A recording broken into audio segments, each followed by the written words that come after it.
This podcast is a proud member of the Fan Hub 100. Football without fans is nothing, so we've partnered with Fan Hub to put fans first. Search Fan Hub app to play your part in the journey.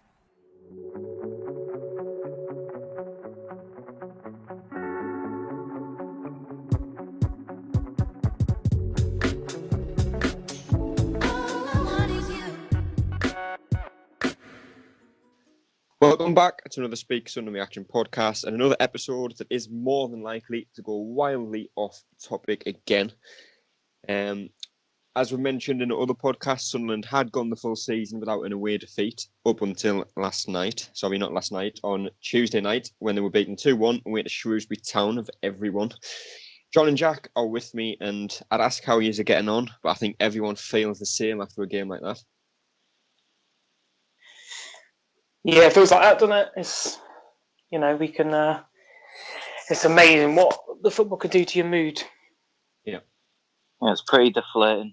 It's the life of a Sunderland fan, in a couple of words to put it. But John, just what went wrong on Tuesday? It's a catalogue of things. I think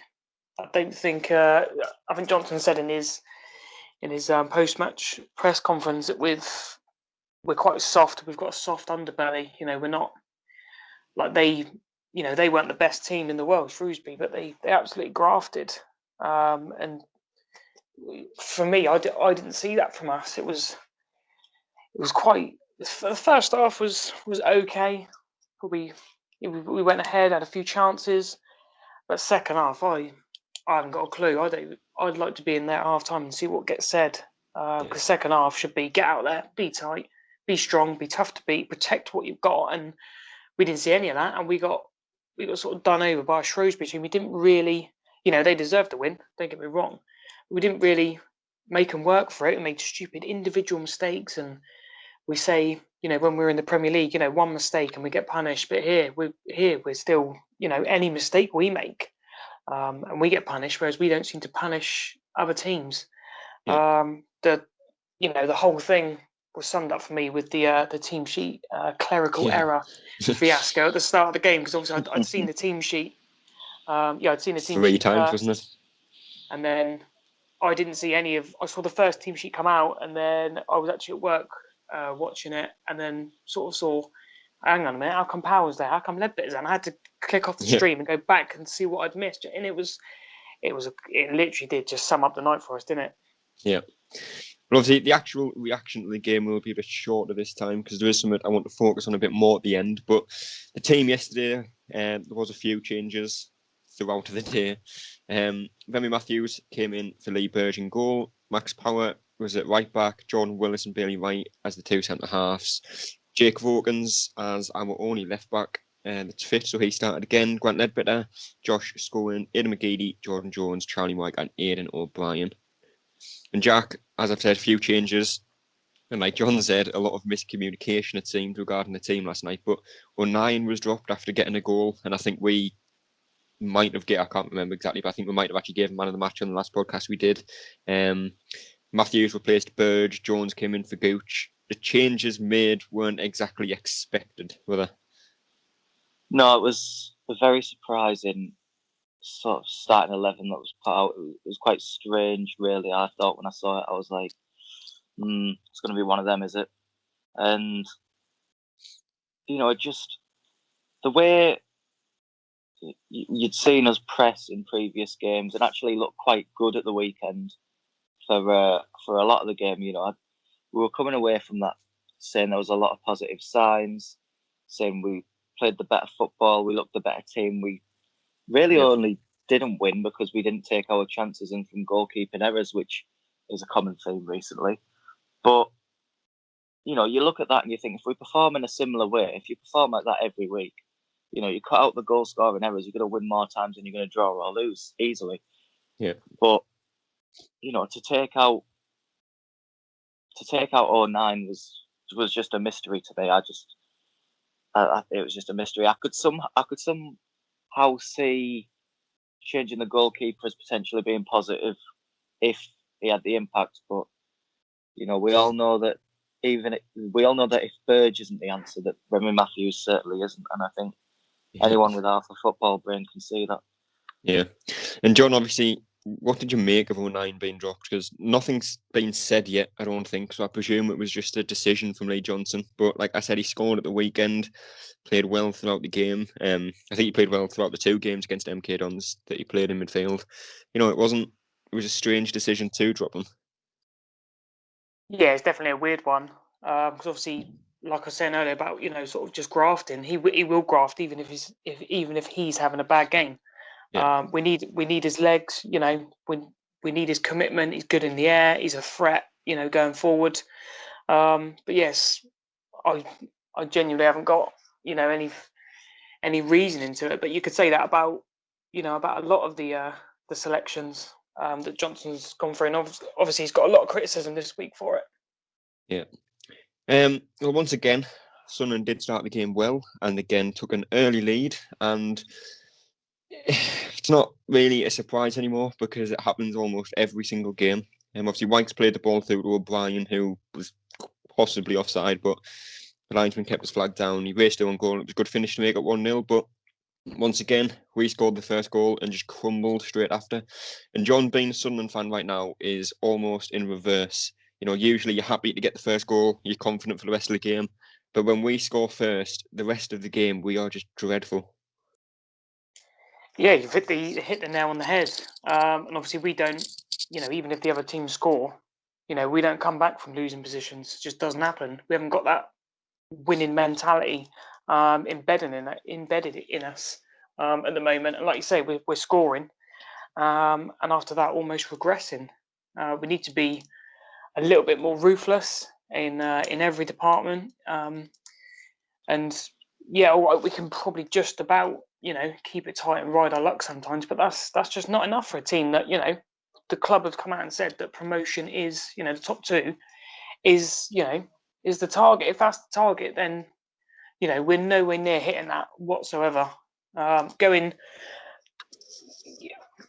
the games are tight, we're not going to go and smash teams like 3-4-0. It's just not going to happen. So we were better defensively under Parkinson and we could snatch a goal. Whereas, has it really got any better since Johnson come in? And I don't want to be too harsh on Johnson because he's had a few things to deal with. But do you know what I mean? Is it any different? Yeah. That's the thing, because I know people say it on Twitter as well, and there's a certain people that like to keep pushing that idea that, nothing's changed under Johnson. It wasn't the manager. But at the end of the day, these are still Phil Parkinson's players. They've played under Parkinson for 2 years. The mentality still installed in them that Parkinson had there when he was at the club. How long do you think it'll take, for it to change, and the mentality to change, the personnel to change, and to really get a good idea of what Lee Johnson can do? I think Johnson needs his own leaders in there. Obviously, we got Max Power as the captain. He doesn't really, install the captain-ness, if you see what I mean. What that we'd like. Yeah. I don't really see him shouting and screaming at each other, sort of calling each other out, and that's the sort of thing that McGeady was, sort of ostracised from the squad because he'd come in and question, say, "You lads will never make it if you can't, perform on a Tuesday night at, a random League One club." We haven't got anyone who sort of, is going to puff their chest out. We were told that, Bailey Wright was the captain. You don't really hear or see him do anything. Like on a side note with that one, do you know what I mean? With Vokins playing so poorly and never, he's never in the right position. You don't ever see Bailey Wright literally giving him an earful and saying, "You need to push out here, or you need to come inside, or you need to." You never see that. You never see any real leaders. Yet we're told every player we buy, "Oh, he's been a captain here and he's been a captain there." I don't see any of that at all. I don't see any proper leaders, and it's probably looking like we're going to stay in this league. So obviously we'll talk about the contract situation, shortly. But it is a clean slate for him, and it's going to have to be. He's going to have to get his own men in and maybe choose his own, bring in his own sort of captain and sort of build it that way, I think. Yeah. Well, the first half, after we scored the goal, Shrewsbury kind of dominated, didn't take their chances. Matthews didn't actually have anything to do in the first half, probably luckily. But early in the second half, they did equalise. And, as Danny says on the stream, almost every game, as we say when we're watching the stream, it was coming. A ball was sent into the box. Remy Matthews, I don't know what he's done. He came out to collect the ball. I don't know whether he's trying to catch it, whether he's trying to punch it, but whatever he's done, he just completely missed the ball. The ball went over his head, and it was an open goal to head into. And Jack obviously will move into player ratings later on, unfortunately. But to be quite honest, I think that's one of the worst goalkeeper performances I've seen in a long time. What does Anthony Patterson have to do to get a start? Yeah, 100%, mate. I couldn't agree more with that. Literally, you're looking at Anthony Patterson. What is he? 21 years old now. He's still young, yeah. At this point in his career, he's got to be looking at it thinking, well, if I can't get started over these two absolute tomato cans, who am I ever going to play? At the end of the day, if he's not going to play, he might as well have been loaned out to, a National League or a League Two side, because it's just a waste. I get the argument that, okay, Berge and Matthews maybe got the experience maybe to be called upon. I do sort of get that, but what use is that experience when they're still making basic errors that any capable goalkeeper shouldn't be making? And the fact of the matter is, if we'd had any capable goalkeeper in goal for our last, is it 3 league games? Yeah. Or 3 of our last 4 at least, we'd have won those 3 games, and we'd have came away with, 7 more points than what we've got now. We'd be 4th in the league at least, and we'd be having a miles different conversation than what we're having now. We'd be talking about the progress we've made since Parkinson left.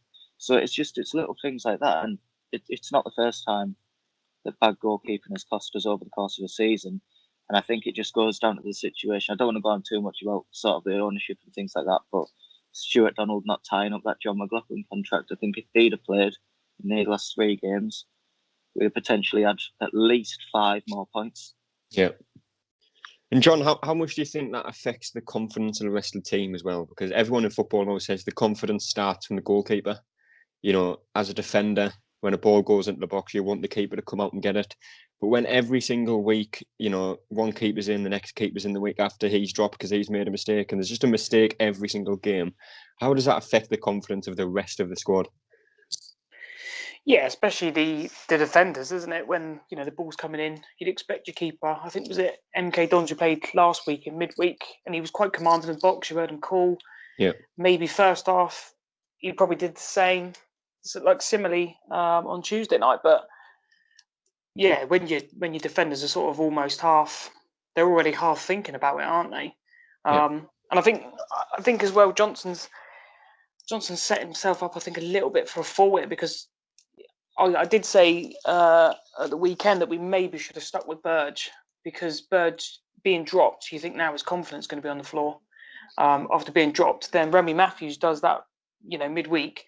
Now, when you play the weekend, who are you looking at? Obviously, he's not really going to play Patterson.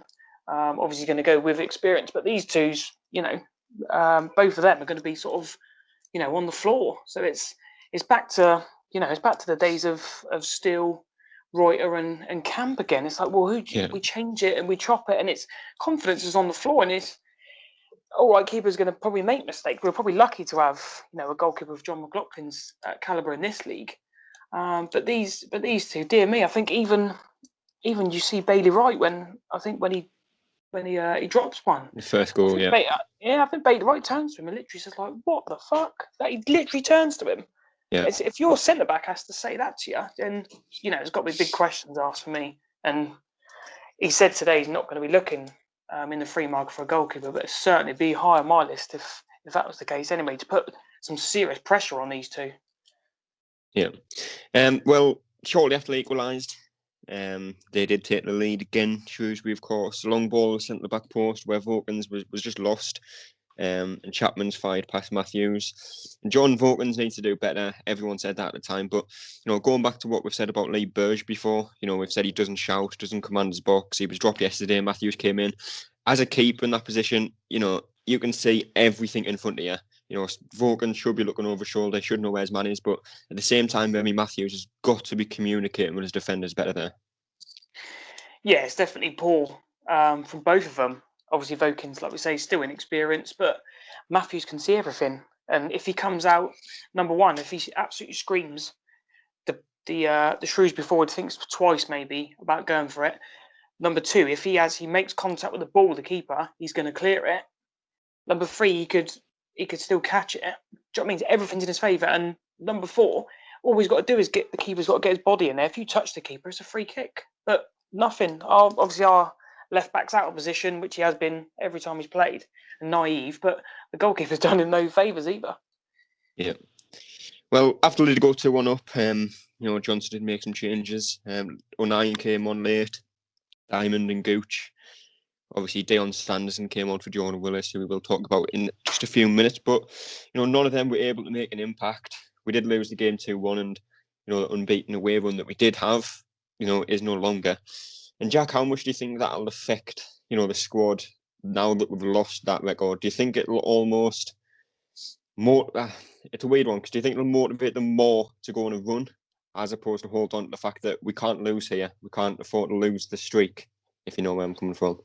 Yeah, I do get that. Yeah, I think it's one of them where it'll either go one or two ways. It'll either frustrate them and sort of agitate them, or it will sort of release that fear of losing the streak, because it's gone now. So it's like, oh well, okay, we're not playing for any records here. It's literally, it goes back down to the simple sort of theory. It's just the points on the board. We're trying to win the game for the sake of winning the game. Not just sort of, in a way, we could get a draw after that game and still say, oh, well, we're unbeaten. Whereas now it's like, well, no, a draw's not good enough. Yeah. Well, we'll move into the player ratings from the game before we move on to a couple of other things. And obviously, we'll start, as we always do, with goalkeeper, which was Remy Matthews. Obviously, I don't want to say he cost us the game, but reality did. When that happens, when their opposition equalise against you, the game just changes completely. The momentum goes that way. Although with Sunderland, I think it does anyway. But obviously, he made another mistake, one of the worst mistakes I've seen in a long time, that did get disallowed for offside somehow. But yeah, I mean, I did these ratings as I was watching the game, so obviously I was a bit more frustrated at the time. But I'm going to stick with the rating that I got, and I haven't rated Matthews. I've given him a 0. John, I've gone for 2, probably just for turning up, to the game. Like you say, he was absolutely shocking, and I think the linesman's bailed him out on one, and I'm not even sure what he does. He sort of just catches it and just sort of dives over it, and he's rolled over it. Yeah, I don't even Bailey Wright's looking at him thinking, what are we doing here? So I think he's made one mistake, like, to begin with, and once he's made one mistake, that's it. You've got an even weaker link than you had before with him. So yeah, 2, and hopefully we don't ever see him in a Sunderland shirt again. Yeah, and Jack, for you? I'm actually slap bang in the middle. I give him a 1. I think it's the worst goalkeeping performance I've seen since the days of Camp, Reuter, Steele. It's just, honestly, man, I don't even really want to speak about it, to be honest. I think we'll be here forever. But yeah, honestly, a personal favourite for me was his forward roll over the football for the disallowed goal. It was just, it was a comedy of errors. Yeah. And I still find it amazing that we signed 3 goalkeepers in that championship season, and not one of them were capable of catching a ball. It goes to show the recruitment. But Max Power wasn't starting the game, and was starting the game, and then no one knew what happened. But he came out the tunnel for the first half. Again, nothing special. Some okay passes, some poor passes. Another average performance. I've given him a 5. John? Yeah, I've given him a 5 as well. All my notes just say he's not a leader and he's not a right back. Just not impressed with him. Yeah. Jack, for you? I mean, I went 6. I thought he was good in the first half. I thought he was solid. And then so I probably would have had him at about a 7 after the first half. Then in the second half, he seemed to do that thing again where he just makes a load of silly fouls at not needed times in the game, and it just really frustrates me. So inconsistent, probably quite generous, but I'll give him a 6. Yeah.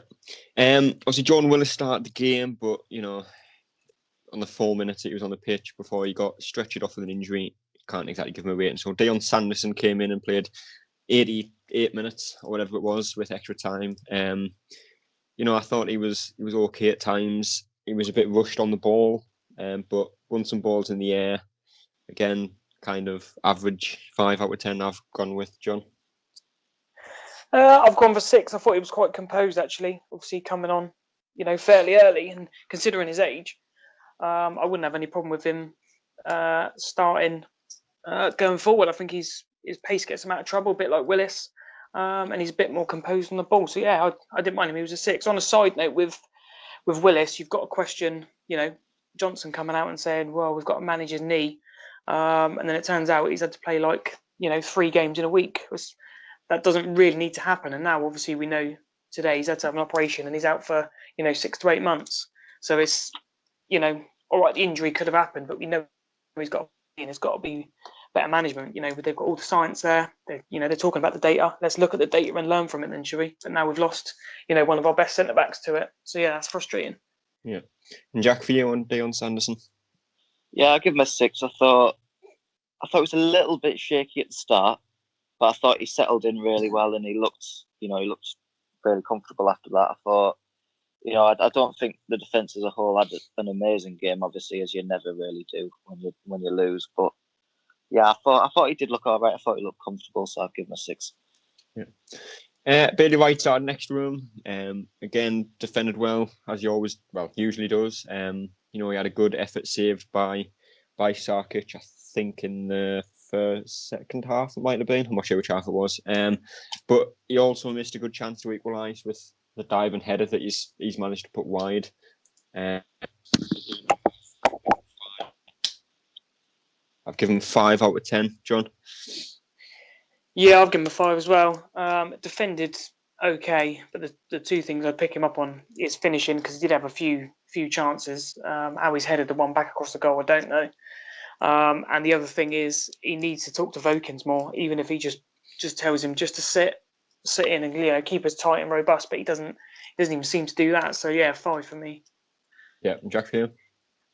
Yeah, 5. Pretty much the same sort of reasoning behind that. He was all right. He wasn't an absolute standout, as I said. None of the defence were, but yeah, it's one of them things where his finishing, if he was an attacking player, you'd mark him down for it. So it's one of them things. Missed 2 really good chances, obviously, big moments in the game, potentially cost us. Yeah. Jake Vokins made up the back 4, played at left back, and like I said earlier, his lack of awareness defensively obviously led to their second goal and a couple of attacks that didn't actually come to anything. We saw that again against MK Dons when we played them at the weekend. Getting forward, he did okay at times, but you'd like to see, when we've been so used to Denver Hume overlapping as much as he did when he was in the team, you'd kind of like to see Vokins do it a bit more often. But again, I've given him a 3 out of 10, John. Yeah, same. I've gone with a 3. He just reminds me of Callum McFadden's little boy, just sort of a younger faster. Little offspring. Yeah, maybe faster. Yeah, but he's not using his pace to any great length, is he? So it's not like he's getting up and down the line or getting back in and winning tackles and stuff. But yeah, really, really poor at the moment. But obviously he's here to make his mistakes, and it's where we'd send our players if we were in the Premier League. So let's hope and pray Denver Hume is sitting in an oxygen tank for the next 3 weeks, and then he's back in. Yeah. And Jack Pugh? Yeah, a 3 for me. It was just the way he was just diving in.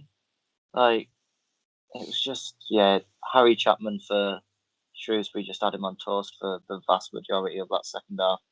And indeed some of the first half as well. So yeah, it was poor from him. I hope he does get better. I don't want to write him off after 2 games, but I'm not impressed with what I've seen so far. Just hope he gets better. Yep.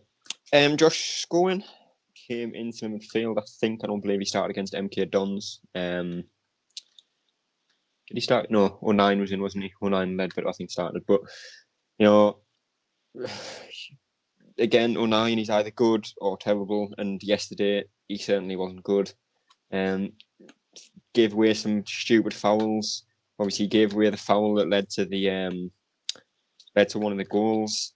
And his passing was poor again. Gave the ball away a lot. So again, I've given him a 3 again, John. Scowen, I've gone with a 5.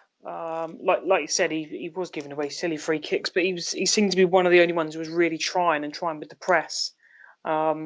because obviously that's what Johnson's trying to get him to do. But he's sort of pressing on his own, so it's almost like obviously they're telling him to do that, but it's just a waste of time. You can't press with with just one person. We don't hunt as a pack, so he's literally just on his own. So it's almost making him look like he's doing something wrong. So he wasn't the worst midfielder in the centre midfield. But yeah, I've gone for a 5. He tried, but it was to no avail. Yeah, and Jack, for you? Yeah, I went with a 5 as well. I mean, it's like we say, he was trying, he huffed and puffed. No one really had too much success apart from little odd moments in the first half. But yeah, he looked probably.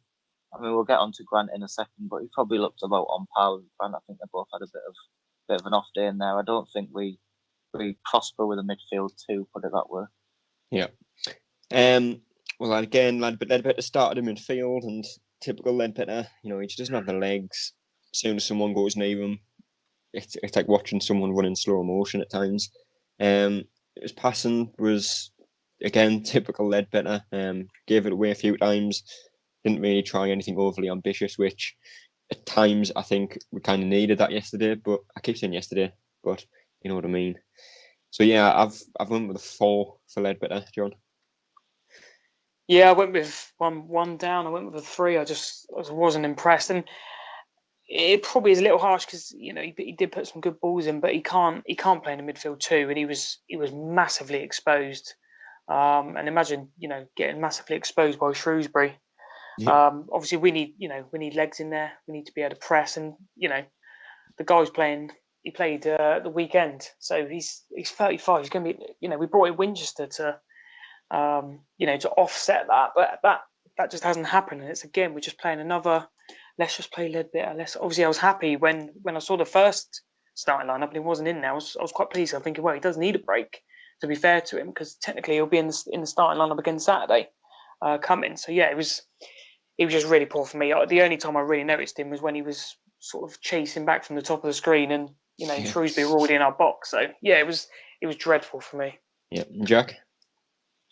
Yeah, I went with a 4. I mean, our entire midfield was just, central midfield in particular was just non-existent, with it being a 2. It's not his fault that it's probably a system that he doesn't suit as much, and that he's played a lot of minutes over the weekend as well. But it's just one of them. It's just he shouldn't have been there really. It's as much as it's not his fault, but he did struggle. Once again, tried, but yeah, he struggled. Yeah.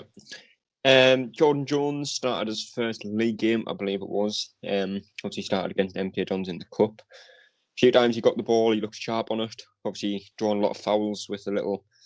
He should try to flick the ball past the defender. He's won a foul. It was taken off quite early, which I think was a strange one, because I think if anyone was going to create something, it was probably likely to be him. But the time that he was on the pitch when he had the ball, he didn't really do too much with it. So I've given him a 5, John. I went for 6. I thought he wasn't too bad, and he was looking to get in behind. We just don't give him the ball enough. I think that should be the tactic: is just give him and McGeady the ball, get it out wide. We've got 2 big lumps in the middle. Just get it out wide, and they've got the skill and ability, to beat anyone. And like you say, he drew in fouls and stuff, but we just don't get the ball to him. And it got to early in the second half, and one of them is taken off, which, like you say, it was far too early for me. Yeah, and Jack, for you, Jordan Jones. Yeah, 6. I think because he's quick, he probably looks like more of an asset than what he provided in the end, if that makes sense. But yeah, he didn't do a hell of a lot with the ball, but he did also look like one of the few players who was actually going to make an impact at times as well. The fact he was taken off was a bit of a shocker, really. I wasn't pleased with that when it happened. But yeah, I've given him a 6. I think we'll see. I think he'll contribute a lot between now and the end of the season, provided we can keep him fit. Yeah. Aidan McGeady started on the other side, and I know there's a lot of people who absolutely adore McGeady and wouldn't say a bad thing about him. But yesterday, he had one decent effort in the game. That the keepers had to tip over the bar, but other than that, I thought he was very, very poor. Gave the ball away more times than not. I know there was one time in our own half, he's ran towards our own goal, try to skin their team like on the edge of our own box and lost the ball. Did the same against MK Dons at the weekend, and luckily neither time it came to anything. But just a very frustrating player at times. And yeah, yesterday I've went with a 4. John? I went for 5. I think he did try, and he does. Especially when we were 2-1 down, he was the only one who seemed to be trying. But like you say, just decision making was poor, and it's just wasn't one of his days. And yeah, it can, if he scores and sets well up, obviously it goes to a 7 or an 8. But if it doesn't, it slumps down to a 5. Yeah, Jack, for you? I actually give him a 6. I give him a 6 because I felt like he did have some good moments. He was very quiet in the first half, like you say. So, on the overall big picture, it's probably quite a generous score.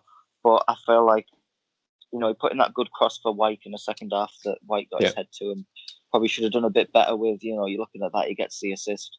Like John said, you probably then boosting up to a 6, 7 or 8 or a 6 if you've got it lower than that anyway. So it's one of them. It was a tough game really, because they seemed to defend well as a unit while at the same time exploiting the weaknesses in our midfield and our wings as well. So it was just one of them. I've given him a 6. Nice one. Aidan O'Brien obviously kept his place in the team, started up front again. It was good finish for his goal. Obviously good anticipation, I'd like to say. Did well to beat the offside trap if he actually did, which we will never know. But like I say, good finish, but after that, didn't really do anything that I can remember. Purely for the fact he scored our only goal of the game, I'll give him a 6, I suppose. But realistically, I think his general performance was more of a 5. But yeah, John? Yeah, same. I'll give him a 6 for his good finish. And some of his play in the first half was okay. He looked up for it. And then second half, again, I didn't really notice him playing. Doesn't bully anybody. It doesn't hold the ball up and bring others into play. Sort of a waste of a shirt. I'm surprised he stayed on as long as he did, to be fair. Yeah. And Jack, for you? Yeah, I'll give him a 6 as well. I mean, again, it's probably another generous one because I feel like apart from his goal, he was pretty woeful at times. I think all he did after his goal was lose the ball, really, which says a lot. But yeah, he scored the goal. It was a good finish. So I feel like he's deemed a 6. Yep. And the last one in the starting 11, we will miss the subs because they literally did absolutely nothing in the game. But Charlie White started up front. As we've said, he missed a good chance, a good headed chance. And you've really based a striker off his goals. He didn't score yesterday. Missed a good chance, as I've said, and just didn't really have any impact on the game. So I've him at a 4 out of 10, possibly harsh, but yeah, John?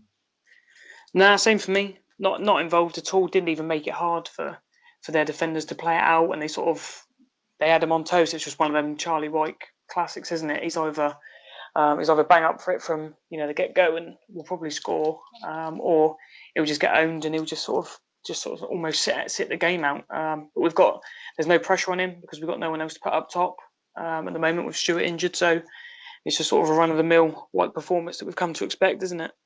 Yeah. Jack, for you? Yeah, pretty much agree. I've given him a 5. The only reason I've given that is because I thought in the first half I actually thought it's the sort of performance you want to see from him.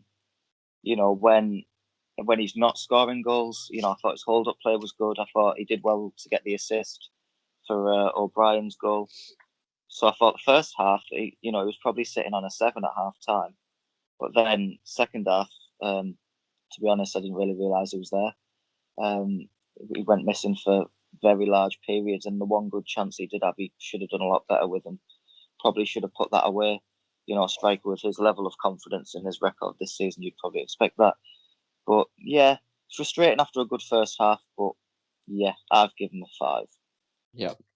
And John, here's the question you've been dreading: man of the match, if you had to pick one. If it's any help, I give Jack Dodds my man of the match. You know what? I'll probably, judging it all, looking at it as a whole, I'd probably just give it to Sanson. I thought he was okay. Come on, just composed. He wasn't phased or anything like that. Obviously playing with, these these players. He's obviously, he's probably going to be a level above these players. And I thought coming into it fairly early on, I thought he did all right, to be fair. And he was probably the calming one in the defence, and that probably says a lot about the others and not just about him. That he can come on and do that. Just such a young lad. Yeah. And Jack, for you. Oh, we're really reaching here, aren't we? We're really clutching for one today, but I'm gonna say, oh, this is hard. I'm just gonna give it to O'Brien because he got the goal. I can't really think of anything largely positive that really happened in the game apart from that. I'm gonna give it to Aidan O'Brien. Fair enough. The reason the reaction, well, it was meant to be a bit shorter. Not sure how much shorter it actually was, but obviously the salary cap was scrapped the other day, so Sunderland should be able to offer contracts to those set to leave at the end of the season if they choose to. I think it's 14 players out of contract, so I thought we would end the episode, or near the end of the episode, by deciding who should stay and who should go, because including myself and a lot of others, I'm not entirely sure whether these are the players that will get us up, that will get us promoted, but we'll get through them. And I think there is more than this. I think a few people have said, but these are the ones I've got in front of me. And the first one is Lee Burge. Obviously, hasn't had the best of seasons. He's been dropped for Remy Matthews, and who knows what will happen for the rest of the season. But yeah, John, is he getting a new contract for you or not? Not a chance for me. I hope that the powers that be are able to scout. If we go up, obviously we need to look for a lot better keeper.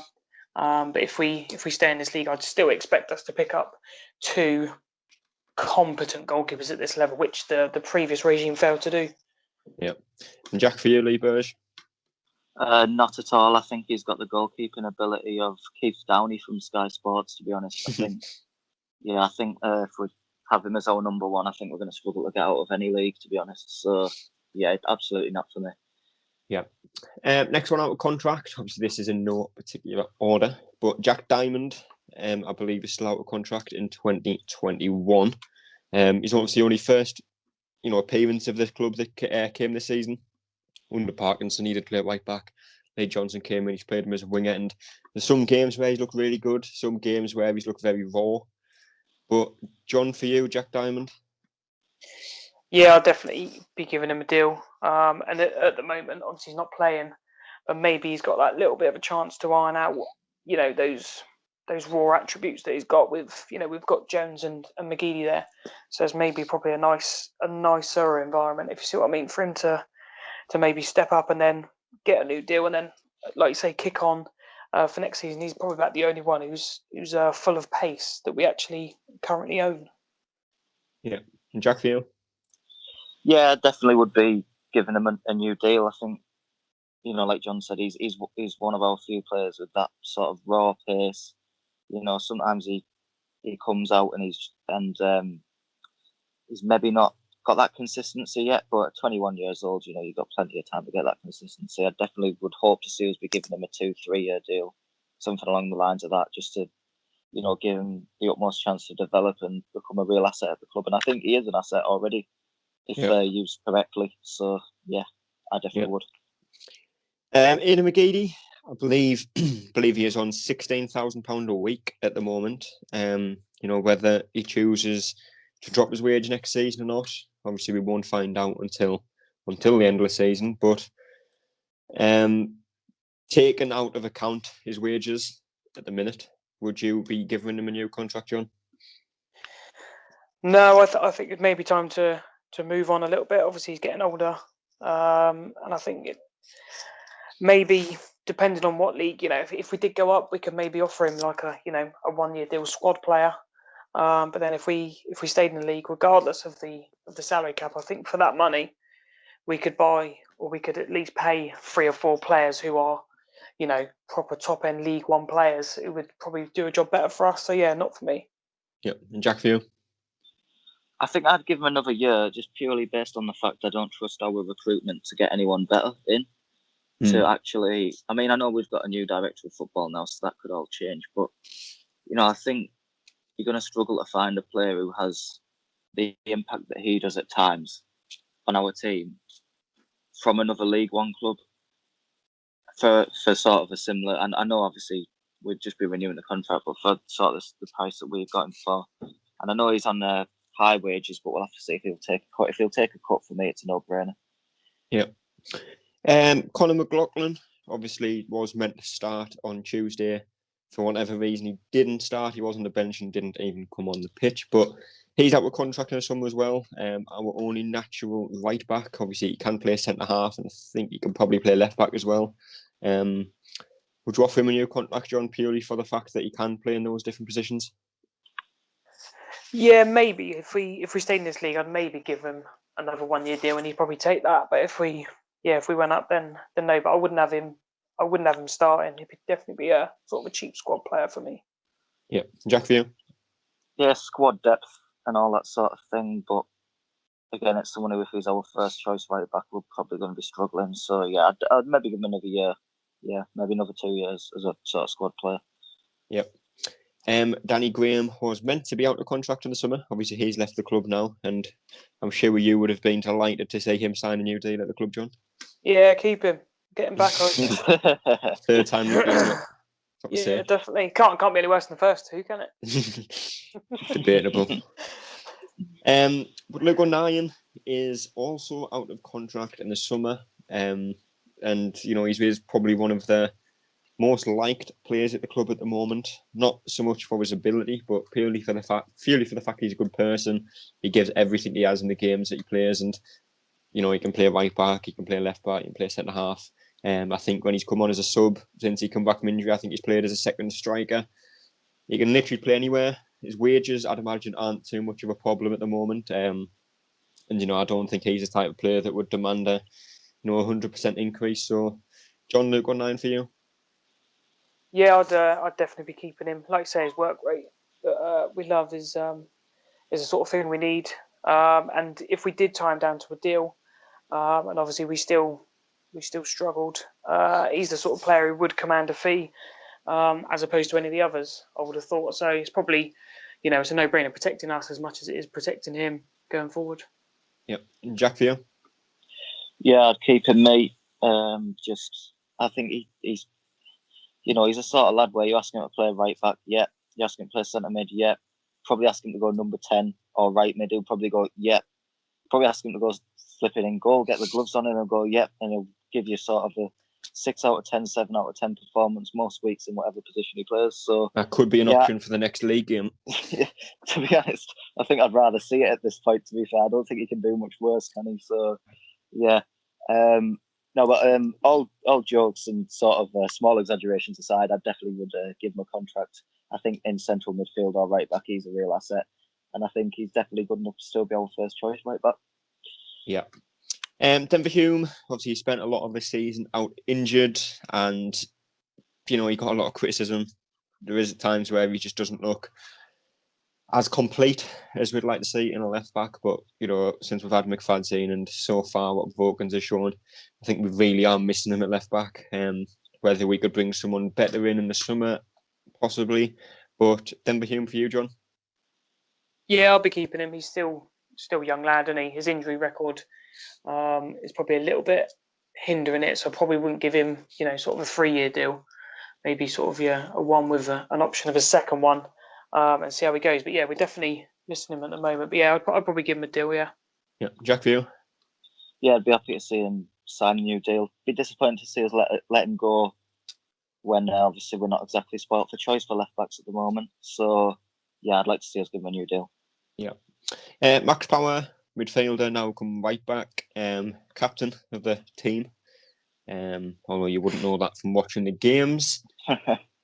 Obviously, we did sign him on loan originally in our first season. That became a permanent move.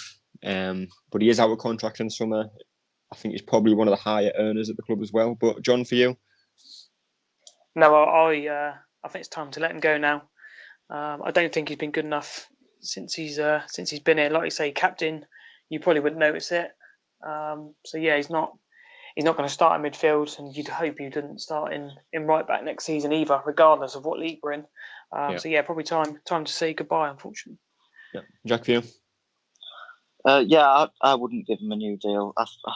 It's quite sad because of how well he started off at the club. You know, we all thought, oh, we've got a right central midfielder in this lad. You know, really good player. And then, you know, ever since sort of the red cards, he just became a bit safety first. And I feel like once he'd sort of felt the backlash of what it really can be like to not be at the races for Sunderland, you know, as they say, it's one of the best places to play when you're playing well, and one of the worst to play when you're playing badly. You know, it's probably not an exaggeration. So I feel like once he sort of felt the wrath of that, I don't think he's been the same player since. And even though it's been a couple of years, I still think that stands today. So it's sad because we all thought he was going to be a lot better, and we all would have loved him to have played a lot better than he has. But you know, he's not really performed like we would have hoped a player of his ability could at the club. And I think it's time to move on, unfortunately. Yeah. Grant Ledbetter is out of contract also in the summer. I know a lot of people would like to see him stay at the club, but not necessarily as a player. But John, for you? No, I think maybe it's time to maybe head on upstairs, as they say, or you know, into a coaching role. He's 30, 35, coming on 36 now, and I think we need, you know, if we're going to persist with two in the middle, he's not going to be a player that we're going to start with or necessarily even need to come on. If the recruitment's right, obviously you can never can tell. But yeah, for me, I wouldn't give him a new one, no. Yeah, and Jack, for you? He's one of them who I'd be happy to see us give him a deal if it was like a sort of player coach role for like one more year. But I don't think he's someone who we're going to be looking to tie down on a you know, sort of 2-year sort of deal, long term, looking to have him starting, especially if, like John says, we're going to persist with the 2 in midfield. If we're going to play with the 3 in midfield and look to pursue that, I would be happy to see us give him a new deal. But I think maybe it is time to move on with sort of players. You know, he's just turned 35, obviously, and you know, this age is only a number in some cases. But I think you can see it start to take its toll on Grant with the amount of games he's played in his career and everything. So yeah, perhaps time to move on with that one, which is sad to say. But yeah, maybe a coaching role. Yeah. Josh Scowen is also out of contract in the summer. I think he signed a 2-year deal at the club.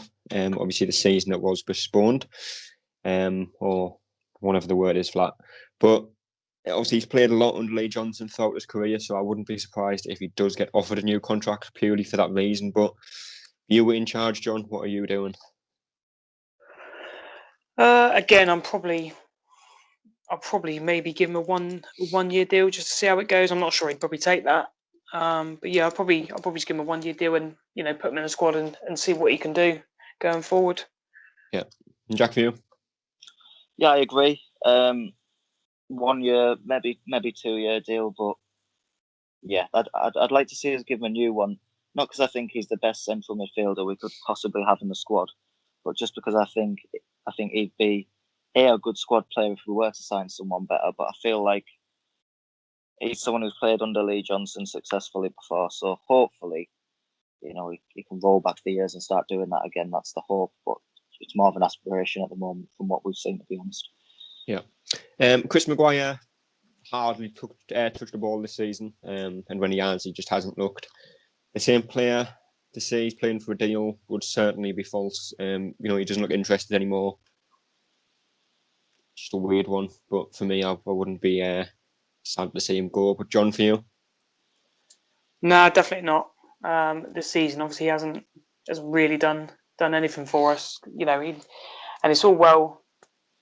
You know, it just doesn't look like he wants a new deal. If you know what I mean, it's not like he's proper grafting for it or he's really trying. It just seems like he's not really that arsed. So I'm not either, to be fair. So yeah, he can go off and do whatever. Yeah, Jack, for you? Yeah, not for me. I wouldn't be signing him a new deal. I don't think he suits a high press sort of style. I think he's one of the few players who actually, you know, look like he fed well off the sort of football Parkinson was playing for large parts of Parkinson's first season. But yeah, not for me. I think, yeah, I've not really got much to say apart from that. I just wouldn't be signing him a new deal. Yeah. And next up is Jordan Willis. Obviously, did get took off injured on Tuesday. I think Johnson said, minimum 6 months. Although I know people who have had the same injury and they've been out for almost a year, possibly even over a year. And for me, what I think I said to someone else was, I'd like to see him stay, but for the next, I'd maybe offer him a year contract on a very low wage because he's not going to be playing. But at the same point, he is a human. He is still going to need some form of income. And, once he is back fit, I do think he is one of our better defenders. And especially if we are in League One next season, I think he would be a good player to keep around. But John, for you? Yeah, I'd be giving him a year deal. Like you say, if he can get himself back and get himself fit, he's a sort of bloke who, unlike Maguire, he would come back and be determined to get fit and get stuck in and try and win that new deal. Shows a bit of commitment from us to obviously give him. And to be fair to him, he's been asked to play 3 times a week with a bad knee, and he has done it, to be fair. So we've had a few players over the years who, wouldn't dare even try and play for us, despite being contractors. So for that commitment, and I think we owe him a little bit. I'd be definitely giving him 1 year deal to sort of cover him and give him that chance to get back. Yeah, and Jack, for you? Yeah, I think we'd struggle to get another centre back in of his quality for a free transfer, to be honest. So, for the same sort of value we're going to renew his contract for, I think it'd be wise definitely to give him a new contract. I think it'd be silly not to. Yeah. Next up is Callum McFadzean, who I think signed a 1 year deal at the start of the season. Obviously, he is out injured now, but he certainly didn't have the best of times when he was fit and was playing. So, John, for you? No, thank you. Simple as that. Jack, for you? Get him out. Very simple. Not much discussion needed on that one. And the last one, which could be an interesting one, is Charlie Wyke, who is out of contract in the summer. John, for you? It's a tricky one, this, because I think he's got us over a barrel a little bit, because I would probably retain him and have him as one of maybe 4 strikers in the squad. But with his goal record, he's going to say, well, I've scored this amount of goals, so you need to pay me what a top League One striker gets paid. So he's going to ask for more money than he's on now. So I think he's got us by the balls a little bit, I think. But I'd maybe give him a 2 year deal, but for squad-wise, I'd still be looking to bring someone better than him to lead the line going forward. Yeah. Jack, for you? Yeah, absolutely. Probably not a surprise to hear that from me, because I've been accused of being his biggest fan and everything plenty of times before. But yeah, I definitely would be giving him a new deal. I think this year, the first year he's had sort of a full pre-season to get fit. He's not been playing catch-up. I feel like he's proved, what he can offer to the team. I feel like, this is a striker that we thought we'd signed, and I think with O'Brien, and they've showed signs that they can play, pretty well together. So, I'm looking forward to them being given a bit more of a run of games together and seeing what they can do. Hopefully, like John says, the money's not too much of an issue. And I think, with the goals he scored this season, I don't think you'd be able to go out and get many other strikers of that sort of ability to score them amount of goals for decent value for money during this period. So, yeah, I definitely would be keeping hold of him. Yeah. And as far as I'm aware, as far as I know, they are the people who are out of contract in the summer. I think a few people said there is a few more. I'm not sure Remy who Matthews. they may be. Do we need this discussion about Remy Matthews? That's another one. He can jump in the car with McFadzean. Yeah, that's another 3-word answer. Just get him out. And join Lee Burge as well. Hopefully they're not going to club together. In fairness, though, it's a chance for a clean slate, regardless of what league we're in. We know we've got a lot of League One plodders, as we like to call them. So, all right, nice. There's going to be, obviously, they may be giving their all, but it's like we say, it hasn't been good enough, and it is a clean slate regardless of what league we're in. And we've got hopefully the new system, behind the scenes in place, takeover hopefully going through, this looks like a proper good clean slate. We thought we had one with Metford and Donald, but obviously we know how that went. So it's maybe this is, the chance to start the rebuild. It might take us a while, but hopefully we're on the right track. Yeah. Next game is the weekend playing Doncaster. John, first of all, predictions. I don't know why, but I just think we're going to win. It's a weird one, and I don't know why, because I think that every single game. I thought we'd beat Shrewsbury, but in my head, but obviously we don't. We struggled. So yeah, I just think we'll turn up and we'll beat them, and they'll suck us all in again. Yeah, and Jack, for you? It would be the most Sunderland thing ever for us to go out and just absolutely pump them like 2 or 3-0, and we're all stood there going, wasn't expecting that. After we've all put Doncaster on our accumulators and everything. So yeah, actually, weirdly, I just think we'll spring another surprise, and I think we'll probably win. If not, I'm just going to go for the solid, 1-1, safe option, safe bet. Yeah, and very quickly, as we will, team and lineups for the game, which probably could be the hardest it's going to be all season. But John, we'll start with you. I'm going to presume Johnson goes to the 4-2-2-2 again, so we'll put that in. But who is likely to start in goal on Saturday? He's got to drop Matthews, and I don't think he's going to put Patterson in, so it's going to be Burge, I think. A Burge in goal. And Jack at right back? 9. 9 at right back? No, I probably will start Power. I'll just go Power. Power. Max Power. Centre halves, John, you can have both of them. Sanderson and Willis. Sanderson and Willis. He's playing with crutches, is he? Oh, Sanderson and Wright, sorry. that's probably all I want to play.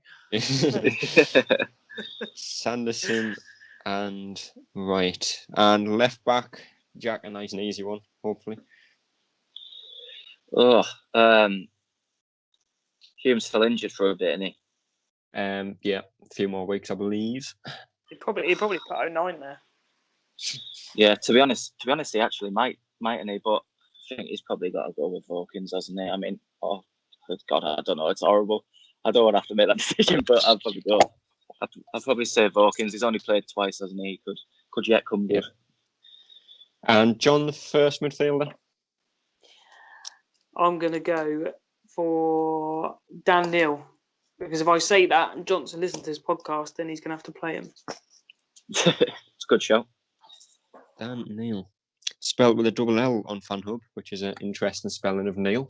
Oh, that's very interesting.